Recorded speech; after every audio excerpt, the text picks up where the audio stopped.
Bharatiya Janata party प्रचार का कोई मौका नहीं छोड़ती और हर बार पार्टी का प्रचार करती है।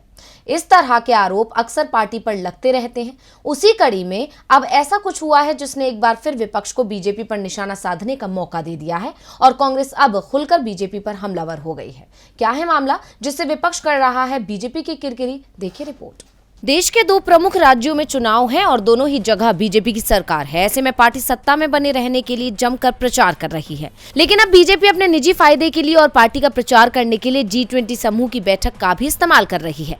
ये कहना है विपक्ष का। दरअसल G20 समूह की अध्यक्षता के लिए भारत की तरफ से तैयार किए गए लोगों में कमल का फूल लगाया गया है, जिस पर कांग्रेस ने बीजेपी को आड़े हाथ ले लिया है। इतना ही नहीं, कांग्रेस ने इसकी तीखी आलोचना करते हुए बीजेपी पर बेशर्मी से खुद का प्रचार करने का आरोप लगाया है।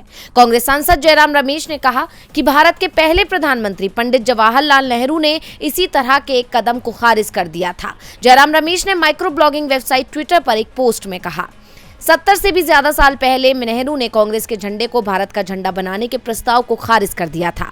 अब बीजेपी का चुनाव चिन्ह G20 की भारत की अध्यक्षता का आधिकारिक लोगो बन गया है। ये बहुत चक्का कर देने वाला तो है ही, ये भी बता रहा है कि मोदी जी और बीजेपी बेशर्मी से खुद का प्रचार करने का कोई मौका नहीं गंवाने वाले।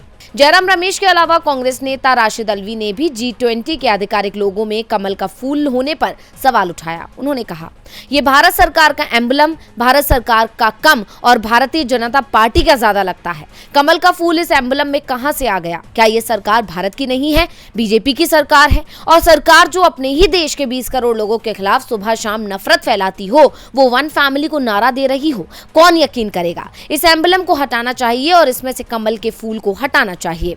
कांग्रेस की आपत्ति के बाद सियासत गर्मा गई और बीजेपी की तरफ से पलटवार का दौर शुरू हो गया और इस मामले में बीजेपी की तरफ से सफाई देने की कोशिश की जा रही है। अब बीजेपी चाहे कितनी भी कोशिश क्यों ना कर ले, लेकिन चुनाव के दौरान लोगों में बदलाव करके कमल का ही फूल लगाना सवाल तो खड़े करता है। DV लाइव की रिपोर्ट।